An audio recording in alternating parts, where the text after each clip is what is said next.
I actually have to do something for the Lions for that. So that'd be a good. This is SportsSlaw with Lomas Brown, the pro. And Deb Schneider, I'm the prof. And together, we're the pro and the prof.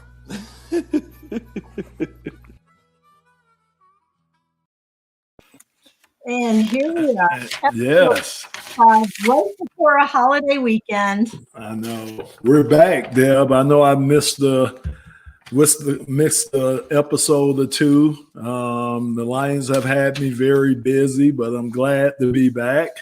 How are you? How have things been? Have you been holding down the podcast? Have you been? I've been working on holding down the podcast. There you go.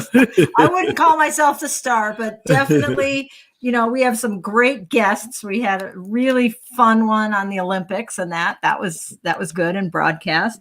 So how are the Lions going to be? So that's my reaction. That does not sound good. Yeah, Deb. Oh, no. I like to be more encouraging. And look, it's a young team. I think they say they might have one player that's over the age of 30 on the team. So you're dealing with a whole bunch golf? of young. I don't even know if it's golf. I don't even know if he hit 30 yet. So, but it's going to be a young team. So with a young team, you're going to have a lot of growing pains, a lot of learning curves, but I think they're building towards the future. So that's the great thing about this, that people have something to look forward to. They're building, and hopefully, we can win a few games this year. I think any games they can win this year, I think is almost like a feather in the cap for them. So, hopefully they can keep building. That's not sounding like the opposite of a perfect season, is it? No, well, we don't want to go through another 0-16 No, season. we don't. We don't want to see that again. Yeah, so you're right about that. So yeah, so and just real fast, Deb, just like to tell you again, everybody know we're still dealing with COVID and the new variant with COVID. Well, the NFL has put in some new protocols now where we were traveling with the team, and we just got the notification that we won't be able to travel with the team. Basically, non-company personnel won't be allowed to be on the team flight because of the concerns with COVID. So we'll be commercially flying to the sites, myself, Dan Miller, and a lot of the media team for the Lions. So they're really going to trim down who's going to travel with the team. It's just a big problem with this COVID and how it's spreading. And of course, you got a lot of players that aren't vaccinated, which kind of adds to the drama. So, it's just going to be different this year again. But the great things we should have back this year. Yeah, well, it's kind of scary. We've been talking about COVID for a year and a half now, and with the new variants and all of that, and then each stadium has their own protocols. Each state has their own protocols. Yes. Each team is doing their own thing. Little bit scary, but you are traveling as opposed to last year when you were broadcasting. Exactly. So that's going to be different too. Exactly. So, no media is allowed in the locker rooms. So it'll be no more in-person interviews. It'll probably still be over Zoom and internet. So, it's going to be different. And I know it's affecting football, but we got, like you say, we have a special guest tonight. I don't know if their sport's going to be affected, but I know it's affecting football. Absolutely. So tonight we're bringing back Dawn Riley, who our sailor extraordinaire. I'm so excited to have Dawn here from Oakcliff. 3 America's Cups, 2 Whitbread around the world, first all women's team in both of them. An absolute great sailor, maybe a little clumsy around the house. Oh, broke my arm. I don't even know how to do that. There you go. Oh, I wanted to see that scar. I heard about the scar. Wow. It's there. But you just got done with a big Michigan race, a nice freshwater race, the Mackinac race. You set a short course record by over 2 hours. which is huge. Wow. I guess the previous record was about 17 hours. You made it in 15, and the bar wasn't. We were 17, and the you were previous 17. record was 18. Yeah. So it was one of those magic races after we got unstuck from the bottom. So we left the dock pretty confident after doing the Chicago Mackinac with young people on board and trainees. And we get out of the Black River, we turn left, and we run aground just off of Sarnia. And of course, one of the kids on the boat who's autistic, he's like, "Are we in Canada? We're not allowed to be in Canada." I'm like, "Yes, we are stuck in Canada." So that was not an auspicious beginning, but we rebooted, we regrouped. A 1,000-footer came down the river and lifted the water level just enough for us to get off after a while. And I said, "Okay, that's it. Everybody on deck." We were all dumbasses. This was a team effort, and we're going to go out. We're going to dive on the boat. We're going to make sure it's okay. We're going to make sure there's no damage. We're going to start the race. That was our gimme. There's no more mistakes made in this race. And then from then on, it was like butter. Everything worked. The team was working together. Everybody was focused. Even there was a line of thunderstorms. We were able to come up through just like a little sunny window. A boat to leeward of us lost their mast. Boats to weather of us had tornadoes. We got through and just kept pushing, pedal to the metal. And we finished Mackinac Island with the sun rising and the moon setting behind us. It was one of those just magical races. Yeah. So Don, I'm a land lover, so I love dry land. But let me ask you this. I know in track and field, if it's wind aided, they kind of, and you break a record and it's wind aided, they kind of put that in there saying that it was wind aided. Does the same happen with boating? Does the wind help you break records? And if you do they put an asterisk by it that said that it was wind aided? No, we like the wind. The wind is always aiding us. So that's the benefit of it. The one thing is this, because we couldn't go into Canada because of COVID, the bigger boats don't normally do the shore record. But if you can see the little graphic, we were able to just kind of stay really close to the Michigan shore and just get lifted. So the wind just got better and better for us as we went around. And it was truly a magic race. And just to clarify that there have been big boats like ours that have tried to set this record on purpose. So they've chosen to sail the shorter course. So it was a legitimate record. And I think it's going to stand for a little while. Wow. That's really exciting. Yes. And you were saying that you had a relatively young crew, and I was asking you about that. You said you had at least one of your crew was autistic. Mm-hmm. How many people crew a boat like this? Because this is a big boat. You said 125-foot mast, 125-foot mast, 86 feet long, and we have 22 people on board. So, but the average crew weight is usually 190, and our average crew weight was 160. So they were small people. It took a little bit longer to do stuff, but there's the boat. It was part of the training. As part of teaching a kid, because they're 15, 16, 17. So they might turn out to be 190 or 210 pounds, but at age 15, they shouldn't be. So we're giving them the skills before they have the size.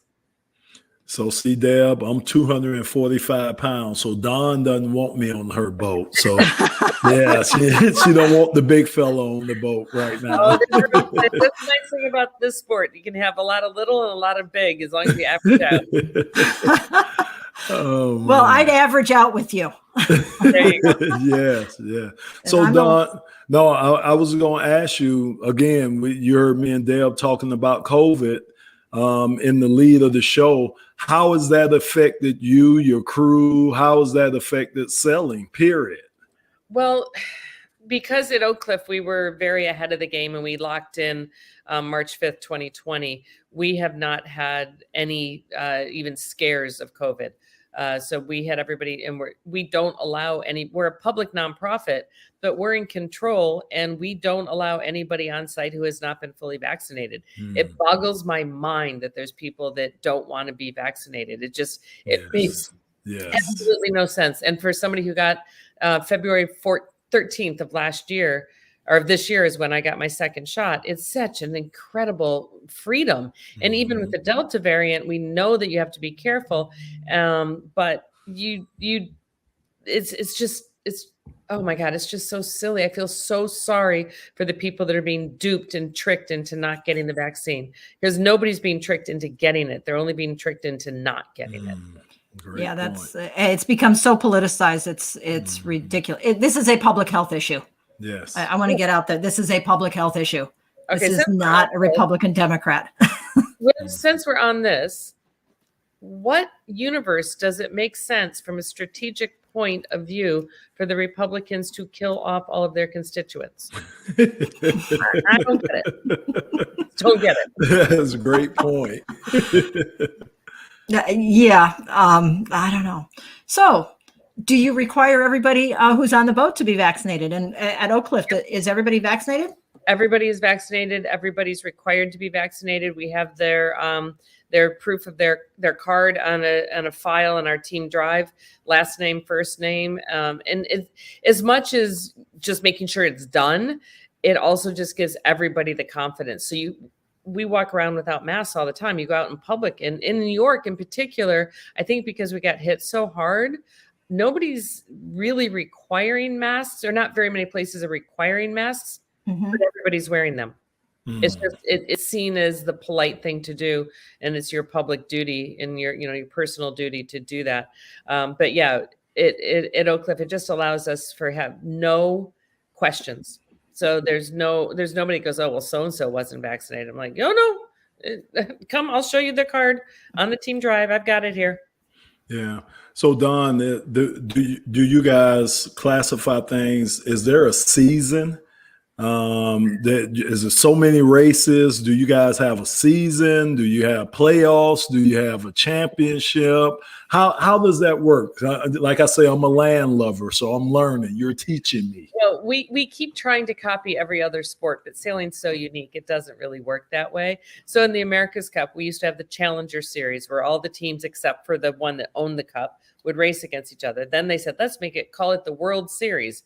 And all the sailors are like, well, no, it's the Challenger Series. And then the non-sailors were like, the what? Sailing? Is it got a World Series? So we have to stop doing that. I think we have to do what's right for us. Now, with that being said, there's different genres. So right now we are Saturday, we'll finish the second of the Grand Slam regatta, where there's match racing. It's one type of match racing. And we have a team from Italy, 2 teams from England, a team from New Zealand, a team from France, plus American teams. So we actually have international competition right here in Oyster Bay. And all of those, the skippers, so it'd be like the quarterback represents the team, and they get points on a world ranking. So they do get a world ranking. And then the higher your ranking, oh my God, look at how many people are in that boat. I know. Looks like a lot of people in a small boat. Yes. It does. It's a big boat. It's just everybody's standing up. So there is some world ranking, but it's not necessarily an organized schedule. Actually, can you, I wanted to back up a little bit on that. The name of the boat is, there we go. So it's OC 86. And we were sitting there, we're like, we need graphics. We need to do something. There's this boat called Rambler 88. We're like, make it like Rambler 88. And I go, except for it's got to be sexy. And we're like, we're going to put that word. So all of our shirts have that little sexy. It's not officially part of the boat, but our t-shirts were in high demand. That's funny. That is really funny. So do all boats have then numbers? Is there a number for each boat? There's and does the number numbers, change? There's sail numbers, but this is just the name. I mean, this boat used to be called Windquest. Oh, there's me exhausted with a broken arm. Long race. Yeah, I didn't sleep at all because I also hurt my knees, so I couldn't go down below. So I was on deck the whole time. But it's okay. We did well. That's all that matters. Results. Now, what about training, Don? Again, you were talking about the one boat that had the big mask, and what type of training do the crew have? Do they have to go through any type of special training? You require lifting weights, cardio, anything like that? All of the above. We make sure that everybody's required to have safety training. But obviously, if somebody falls in the water and you know how to pull them out, but you're not strong enough, it does you no good. So, when we're doing different events like this, we come in and we leave, but we expect everybody to have some level of fitness. And when we are on site, everybody does team workouts. So if you can not work out if you're not there, but when you're with the team, it's going to suck if you're not in shape. Oh my goodness. So, Dawn, have you found that more people are getting into sailing right now because it's an outdoor sport? It's something that can be done, or is it something where people just are shying away from all sports? Because I know sports right now are kind of hurting in a lot of ways. Mm-hmm. Boating in particular has really taken up during COVID, especially power boats, some sailboats. But again, we here at Oakcliff, we just said, get your quarantine. And that's the reason why boating took off, because it can be different ages and different skill levels, and you can form a team. So it could be a family, it could be your pod, it can be your bubble, and you can go out and have a wonderful day and be free on, on the ocean or on the lake, and, have a glass of wine and pretend like there's nothing wrong in the world. Wait. I can come out to Oakcliff. I can sail. I can be on the water, and I can drink wine. Oh my goodness. That's the end of the sailing. Not at the beginning. I'm there. Oh my God. So Deb loved I'm sorry. that too. She loved that with the wine. Yeah. So Don, so again, back to me being the player. Is there a strategy? Do you have a playbook? How do you go about competing in these races? Well, there's a playbook, just like a football playbook for every maneuver. It's like getting spinnakers up, getting spinnakers down, where everybody goes. Then you also, in terms of navigation and some of the technical sides, you have your blue book, which is what you want to do to be prepared for the race. And then you have your red book, just like you do in an airplane, where it's an emergency. Like, I can't get the computer to turn on. What are the things to switch? Where are the fuses? And then when you're out there, you also have the weather. So you're running expedition runs in a computer to see where the computer says to go. But you need to look out the window. Too many people nowadays are like, oh, look, there's an app for that. It tells me just to tack now. No. You have to look out the window. You have to feel it, use all your senses. So yeah, it's quite complicated. Wow. I'm just, can you take us through a little bit, like with the race, what happens? Because you're out there for 17 hours. Yeah, but that's nothing. That's nothing. I mean, I know you've done the round the world races. Yeah. How does a boat work? Do you have different crews that work together, or is it different shifts? So Oakcliff's a little bit unique because we're always bringing new people in. So we're doing new training and young people. Sometimes you'll sail with your regular team that everybody, and it just goes. The schedule, though, is that you will have, the way I like to run it and the way we run it is you divide the team up into 4 watches. And every 2 hours, there's an equal-ish watch change. So, for this, it's easy. It's 5 and 5 and 5 and 5. And then myself as the skipper and the navigator, we float. So we only sleep when we need to or can. So you have a bow person and in front of the boat person. They'll be opposite each other. So at any one time, you have somebody who's either the primary or good enough in each position. And then every 4 hours you swap. So you get technically 4 hours down and 4 hours up. Of course, if there's a storm or something crazy, that gets less. But if you're part of the normal crew, you should be able to get 8 hours sleep, maybe in a 24-hour period, maybe. Wow. So for future sailors, when you guys, I know you train and you have the school and everything, what's the starting age? Do you have to have experience to come to your school? How does that work? Like, if I had a young player that I'm trying to teach a technique to, or teach that to and stuff, no prior experience is needed. I could teach him through a lot of that, but is boating different? Do you have to have some prior experience with that? It's got a little bit of a weird language, mostly because people don't sail a lot. So they don't know tack, jibe, port, starboard, but that's not the barrier at all. The barrier is getting access to the water. And the great thing is since like mid 90s, we've had more and more and more community sailing. So you have to start at a place where you are at the right level. To come to Oakcliff, you do need experience, but what I really want is good attitude. So if you have an unbelievable motivation and an excellent attitude and you want to learn and you're willing to put in the hard work, I will take you if you're way less experienced than somebody else. Wow. Prima donna, I'm like, bye-bye. Yeah, that sounds like football.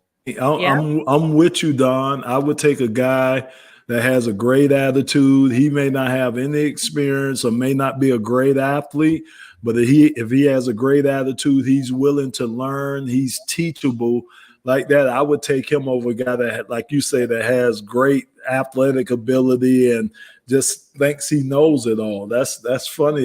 It kind of correlates with football and with sports. Yeah, it correlates in employment world too. You go for that attitude. You go for that competitive attitude. If they're not teachable, so everybody who's listening, it's all about the attitude. And it makes a stronger team. I just did a speech for a company called CB Insights and they're a young company that's growing, and they were having really difficult time forming teams. And I went through a whole bunch of different stuff. In the end, I said, I used the Mackinac race as an example. I said that team was, it was when you have a good team, teamwork should be easy. Not every single moment. There's a lot of hard work to go in, and there are some conflicts you have to work through. But a perfect team and an awesome team is easy. It's like butter. It's smooth. You just keep working together. And I looked at some of the people that were kind of grumpy, and I was like, if there's a team that's not working, there's something has to change,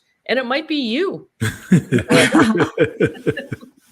Is it the team or is it the leader? Can a leader, how much difference does a leader make? And I guess that's a question really for both of you, because in sports, when we talk about having teams, a lot of times a good leader or a change in leadership changes the entire dynamic. If you're asking me, I would say that you have to have that base of a team.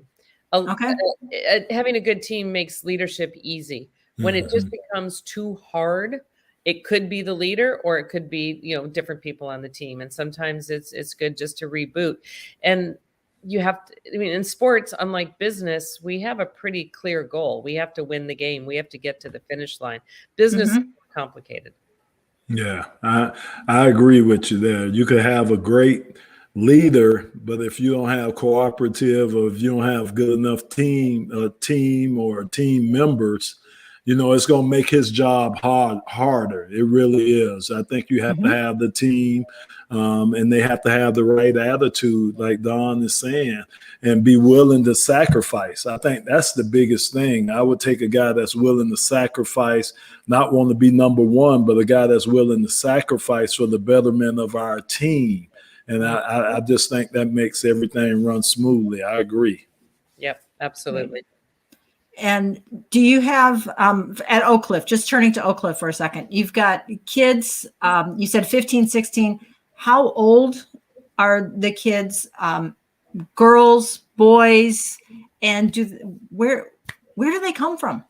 From all over the world, from New York area? The kids come from all over the world. And COVID obviously slowed down the stream of international sailors, but they come from all over the world. And we go in phases. Sometimes I look around, I'm like, gosh, we're like 70% women. And then other times I'm like, what happened? We're only 30% women, because it's a changeover and it's training right now. Actually, our strongest in our bookkeeper and staff and training, our bookkeeper, our PR person, our logistics person, and myself are all women. And we only have and then our fleet captain. Yeah, we only have 3 guys right now. We're almost all women. It's just the way it goes. That's the nice thing about sailing is, as we talked about earlier, different sizes can fit together to make a team, so you don't have to all be super strong. We have Anna, who's one of our high school students, because we have the high school on site, and she's I said, how much do you weigh? 90? She goes, 94 pounds. Bringing down that average. Exactly. But she was Oh. one of the most critical people on the boat because she was switched in and focused, and she went for it. And she was always doing what she wanted, what we needed to do. She did not lose focus 1 second. There's Liz Shaw, who's was our training program director and she's actually maybe coming back. So that would be another strong female. Yeah.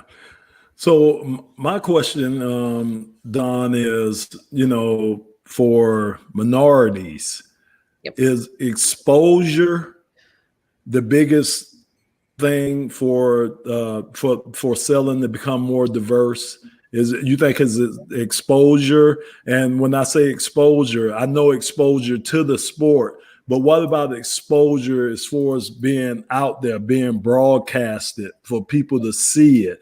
What do you think could be the biggest factor to help with diversity in the sailing game? I think it's both ends of the spectrum. So yes, you have to have exposure.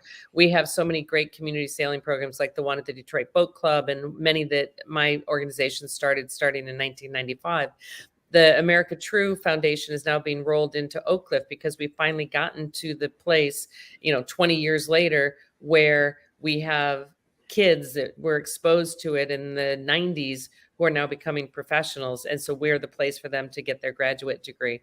And we have a fair amount of diversity in our team right now on site, which is awesome. We also had one incident where there was one kid that was not respectful and I don't even want to say what he was doing, but we investigated and we expelled him. There's no way that anybody can act that way at Oakcliff. And what I was the most upset about is that there were people that were, of color, and they just put up with it. I said, you never have to do that at Oakcliff. I've got your back. There is no way in hell that should ever happen here. And do not hesitate to come. Do not hesitate to come to me. And so that's the other end of the spectrum is you need a strong leader that doesn't go, well, maybe they were just kidding. As I said in the last time, that's bullshit. I like it. You have to have both ends. It sounds like some incredible strong leadership there at Oakcliff. Scary, some people would say, but that's okay. Scary's good. Yeah. Scary is good. So Oakcliff is actually it's a school for kids from all over the world to come to. And high school, or what age do you start with Oakcliff? Tell us a little bit about Oakcliff, because I think that's just fascinating what you've set up. It's so exciting. So we started age 15 because it's like an independent boarding school. So they need to be able to take care of themselves and clean and laundry and all just the personal, hygiene stuff. So it's 15. We have an accredited high school, so they can do their high school here, or they can come in the summers. You don't have to come during the winter. And then our oldest people are usually those that are going through their second or third iteration. So 50, 60, 70, but really the bulk are from 15 to just out of college, 24, 25. And those are the people that are using this as a way to get their education, to get experience not only in sailing, but also in the business and the technical side. So it's like an apprenticeship program, trade school, high school, educational, and sports team. It's all mixed into one. It's hard we actually had a statement in the beginning of all the things we were not, because it was easier to say what we were not than it was to say what we were. And I hope it's a team and a family. Just so you know, we have grown Italians who made a mess upstairs in the bunkhouse, and I was just as hard with them as I would be with the 15-year-old. So you do not leave your pasta dishes in the Lomas, we are second iteration. Yes. So, Deb, I know Hunter wants to get in. Yes. Yes, we let Hunter. Yes, there he is. Bring Hunter. Right. Hi, Don. I just wanted to ask you, being from Michigan, does sailing in the Great Lakes have any extra kind of special meaning to you when you get to come back and sail in the area? Well, it definitely had extra meaning to my mother, who threw a huge birthday party on the Wednesday between the Chicago and the Port Huron race, and the boat got down to Port Huron quickly. So I was like, "Hey, Mom, do you mind if the team comes?" She's like, "No, sweetie. How many?" I was like, "22." So we had a large party in my mom's backyard. It's nice to see friends and family and people that I knew and meet new people. And frankly, people from Michigan and the Great Lakes are just plain nicer than most of the other places in the country. So that's good. And just because it needs to be said again, sailing in the Great Lakes trains you to be able to sail as some of the best in the world, because it is so changeable, because you have tornadoes and you have thunderstorms and you have no wind and you have bugs and you have changeable winds, you have cold, you have hot. So it really, really, really is a full service training ground. And many, many people that have done really well from America, at least, have come from the Great Lakes. Wow. Lomas makes you want to go out on the water, huh? Someday, please. I said I'm gonna build up enough nerve to do that, Don. I did. I told, as long as you got a XX life vest for the big guy, We got that. and I don't have to be on the front or the back of it, I'm good to go. Got it. We can make that happen. All right. Yeah, that sounds good. So what are the goals? Do you set goals before the season starts, or do you have any goals? Do you have goals for the school? I'm just trying to see. I have to admit that with the COVID and the post-COVID, we have not had enough time to set goals. We never really focus on winning, because you have no control about winning. You have control about all the little things. So we talk about trying to work every day so that we are doing well in every little thing that we do. We try to make sure that we are doing it as efficiently as possible. We're a public nonprofit. We do not have lots of money to waste. So how are we using every dollar to make the boats go better, to make the programming better, to make the humans better? So yeah, we have goals. And we've been in existence for 11 years now. So now we're looking at the next 10 years. What is it that we want to do? Do we want to be more involved in America's Cup and around the world? The Olympics are the hard one, because it's really hard to do the Olympics. It's like talking about herding cats. You're herding teenager cats. So that one's extra hard. And there's also an organization, the national governing body, called U.S. Sailing. They're responsible for that. And I don't want to step on anybody's toes, especially if they've got a way to do it, just go for it, because we've got plenty going on. So our goal really is to continue building leaders through, American leaders through sailing, and probably to secure our footprint so that it can last well after myself. And, so it can really be an institution. Is Oakcliff one of the, we talk about, you've talked about the second iteration, Lomas and I coming and sailing. Hunter might be closer to the first iteration, but it sounds like it's pretty much an ageless sport. Most sports aren't like that. Like in football, we're talking about, in just about any professional sport, major league. I mean, you get to your mid 30s and you're done. And a lot of the careers are very, very short, with the exception of course, Lomas, 18 years. But you're unusual. Very unusual in sports. Is there any kind of age limit? It sounds like you can start very young, and you can start very young, and it's so complicated. You actually get better as you age up to a certain point. And then also you can go and move from being, just strong and in the front of the boat and just pulling stuff and being like, and then you can move back with your experience, and you can be the skipper, you can be a navigator, you can be a trimmer. So there's things you can do that are less purely physical and more experience. I don't need to turn the handles that fast because we haven't started to unload the sail yet. So let's just wait a minute. So wisdom adds, and it makes your career longer. And I'm hearing Chicago had a 95-year-old sailor. Wow. Yep, it happened. Yeah, as long as you can get around the boat, why not? Yeah, that's amazing. Yeah, and there's different boats. I was just sailing on a super yacht a couple of weekends ago in Newport, so that was 156 foot boat with washers and dryers and chefs and stewardesses. So, and we were still racing. Yeah. Okay. We could do that. Yeah. We can do that. Outside of the boat, is sailing an expensive sport? No, because once somebody has the boat, you just need to show up. And that's one of the biggest things is that people are like, oh, it's too expensive. I need to join a yacht club. No, you do not. You just need to be a good human and show up and work hard. And it's just like you talking as a coach. If you have a good you're like, okay, I'll pay you, but that's not really, I want you here because I want you here. Money's not the motivation. So money's also not the barrier. That really makes it great for minorities and for, any socioeconomic status to be able to be a sailor and learn how to sail, it sounds like. Yeah, we just keep saying it over and over, since the 90s. I would say, just come, just show up, just show up, just show up more than once. It's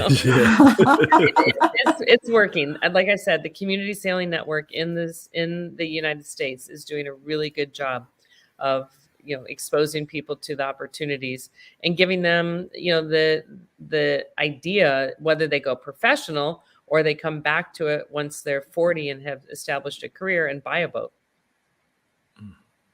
Do you need to know how to swim? Ideally you do. It's kind of like just checking. It's kind of like just do it. I doubt that there's many people that can't learn how to swim. They just haven't had the opportunity to learn how to swim. I agree with you on that one. Yeah. Hunter, I think you had another question.